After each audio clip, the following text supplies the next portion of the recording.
जी अस्सलाम वालेकुम, डॉक्टर समरा अमीन चौधरी। आज आपसे दोबारा बात करने का मेरा फिर से मूड बना। मूड तभी बनता है जब मैं क्लिनिक में इतनी प्रॉब्लम से परेशान हो जाती हूँ कि अब मैं पेशेंट्स के अलावा जो दूर दराज बैठे मेरे भाई हैं और बच्चे हैं उनसे बात करूं। ओके जी, आज बात करेंगे एक तो डाइटरी सप्लीमेंट्स, आई मीन कौन सी डाइट मेल्स के लिए अच्छी है, और दूसरा मर्दाना बांझपन के सीमन एनालिसिस के बारे में मैं कुछ बात करना चाह रही थी कि एक जो टेस्ट है, पहले भी बता चुकी हूँ कि मर्दाना बांझपन का कोई सिम्टम नहीं होता, ठीक है, अक्सर औकात मोस्टली केसेस में। उसमें फिर हम जो पहला टेस्ट करवाते हैं वो है सीमन एनालिसिस। सीमन एनालिसिस मेरे लिए सिंपली इम्पॉर्टेंट है कि उसमें ही मैंने आपका जो अल्लाह ताला की तरफ से दिया गया मर्द को एक तोहफ़ा है स्पर्म्स का, ठीक है, वो मैंने उनको ये 3 चीज़ें देखनी होती हैं। मैंने स्पर्म काउंट देखना है, मैंने स्पर्म के आगे चलने की एबिलिटी देखनी है कि कितने स्पर्म्स हैं, जिसे में हम स्पर्म मोटिलिटी कहते हैं। स्पर्म मोटिलिटी 3 कैटेगरीज में दी हुई होती है और अक्सर मरीज़ ये परेशान होते हैं कि जी हमारी जो है नॉन मोटाइल 70% के करीब है, तो इसका मतलब है हम नहीं बन सकते बाप। तो मैं आपको क्लियरली बता दूं, हमने 2-3 किस्म की चीज़ें उसमें देखनी है।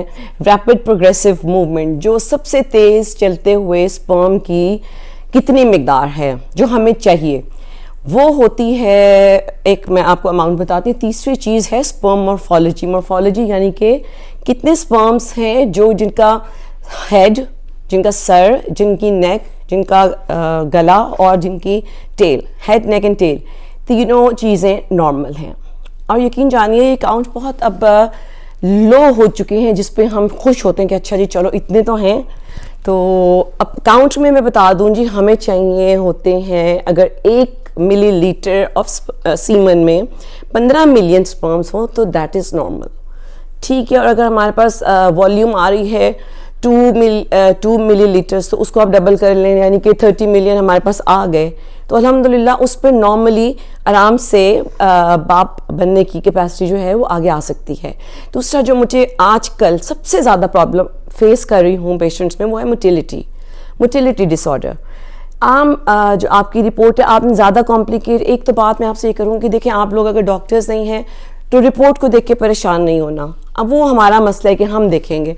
बस 2-3 चीज़ें जो आपको पता होनी चाहिए वो है मोटिलिटी, और उसमें अगर रैपिड प्रोग्रेसिव मोटिलिटी यानी कि सबसे तेज़ चलने वाले स्पर्म्स वो 32% हैं, यकीन जाने आपने परेशान नहीं होना, ठीक है। आपने ये नहीं देखना कि डेड 70 हैं तो जी ये डेड इतने हैं तो अब हम क्या करेंगे। आप उनको देखें, बी पॉजिटिव, कि आपने 32% या 30% भी इवन, उसमें भी मैंने देखा है कि आपकी फीमेल पार्टनर या आपकी बच्चे की होने वाली माँ कंसीव कर लेती हैं, ठीक है।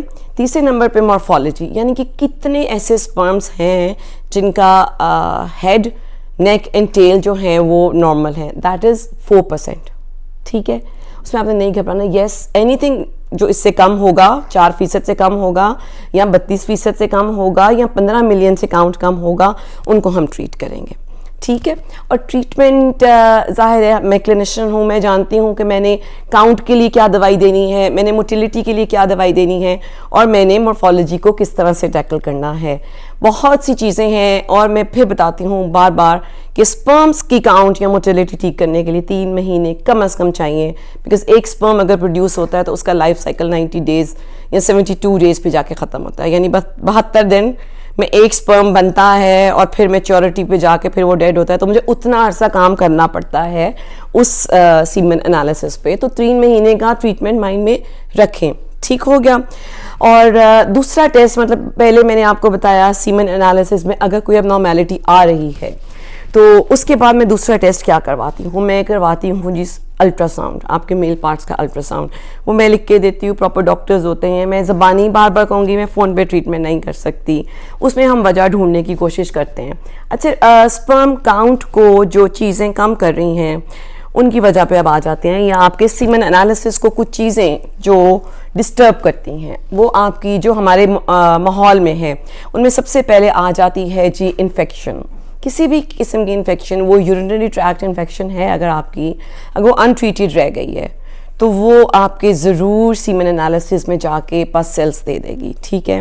नंबर 1 इन्फेक्शन हो गई, आपने जिस तरह की भी कभी इन्फेक्शन हो, आप मेरे पास नहीं भी आ सकते जिस जगह भी हैं, तो इन्फेक्शन को आप ज़रूर सीरियस लें और उसमें आपने उसकी ट्रीटमेंट ज़रूर करवानी है। तो उससे आपके माहौल का जो आप जॉब कर रहे हैं जहाँ पे, वहाँ पे अगर टेम्परेचर रेज्ड है तो फिर आपको ठंडे पानी से बार बार नहाना चाहिए, ठीक है। हमारा जो बॉडी टेम्परेचर है, आपके मेल पार्ट्स का body temperature 2 degrees lower than that रहना चाहिए, और उसमें इसीलिए हम कहते हैं कि टाइट जो हैं tight clothings for a male boy are not good. मर्द के लिए बहुत टाइट कपड़े अच्छे नहीं हैं, मर्द के लिए बहुत टाइट अंडरवियर्स अच्छे नहीं हैं। ज़रा बॉक्सर शॉर्ट्स पे आ जाएं और रात को खुले कपड़े पहन के सोएं, और दिन में 2 दफ़ा, खैर आजकल तो बहुत ठंड है लेकिन गर्मियों में ठंडे पानी से नहाना है। और ये जो जकूज़ी बाथ्स हैं और स्वाना बाथ्स हैं, मैं कहती हूँ ये पढ़ी लिखी जनरेशन के लिए बता रही हूँ कि ये अच्छी नहीं है हमारी मेल हेल्थ के लिए, ठीक है। तीसरी चीज़ आती है आपका मेल एरिया की प्रोटेक्शन। कोई भी इंजरी उस एरिया की, जो आपके टेस्टिकल्स को बॉल लग जाए या कोई हॉकी लग जाए, तो सब बच्चे जो हैं और बड़े भी अपने मेल एरिया को कवर करके शील्ड्स पहन के फिर खेलें, ठीक हो गया। चौथा आ जाता है खुदा न खास्ता कोई उस एरिया का कैंसर, वो भी स्पर्म काउंट को और उसकी मोटिलिटी को डिक्रीज़ कर देगा। 5वीं चीज़ जो बहुत कॉमन है आजकल, वो है वेरिकोसील। वेरिकोसील एक ऐसी अब आजकल मैं ज़्यादा ही देख रही हूँ, और जिसको हम ट्रीट कर सकते हैं। वेन्स आपके इर्द गिर्द, मेल पार्ट के इर्द गिर्द जो हैं वो वेन्स यानी शरियानें वो फूल जाती हैं। आपको ऐसा महसूस होगा जैसे कि आपके उस पार्ट में कोई कीड़ों का गुच्छा सा बन गया है। अगर ऐसा हो या आपके उस पार्ट में दर्द हो तो फ़ौरन डॉक्टर से रब्ता करें, क्योंकि ऐसी सब चीज़ें, ऐसे डेंजरस केमिकल्स फेंकती हैं, ऐसे यानी कि ख़तरनाक जहरीले मादे फेंकती रहती हैं जो कि आपके स्पर्म्स को डेड कर देती हैं, या जो डेड नहीं हैं उनकी चलने की स्पीड को कम कर देते हैं। तो ये सब चीज़ें हैं जो कुछ हम अवॉइड भी कर सकते हैं, कुछ को हम ट्रीट भी कर सकते हैं।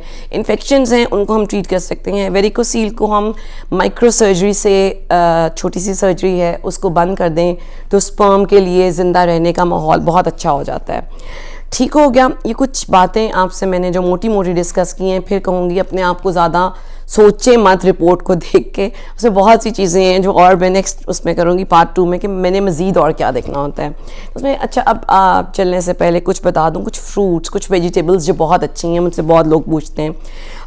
अव्वल आजकल सर्दियाँ हैं, फ़िश ज़रूर लें, सब लोग फ़िश खाएँ, ठीक है।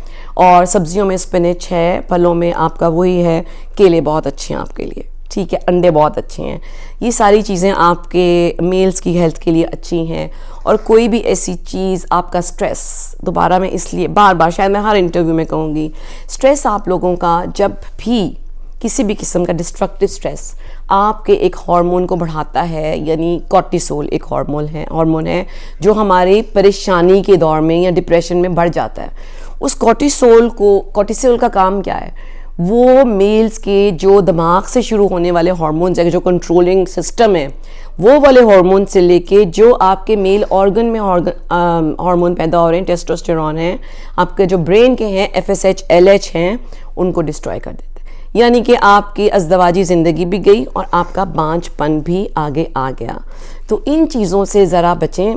मैंने कोशिश की कि मैं आज कुछ आसान लफ्ज़ों में आप लोगों से बात करूं, फिर भी जो सवाल रह जाएंगे नेक्स्ट इंटरव्यू में इंशाल्लाह डिस्कस होंगे। सब्सक्राइब कर दें और लाइक कर दें और शेयर भी कर दें, और इंशाल्लाह फिर बात होगी आपसे। ओके, टिल दैट टाइम, अल्लाह हाफ़िज़।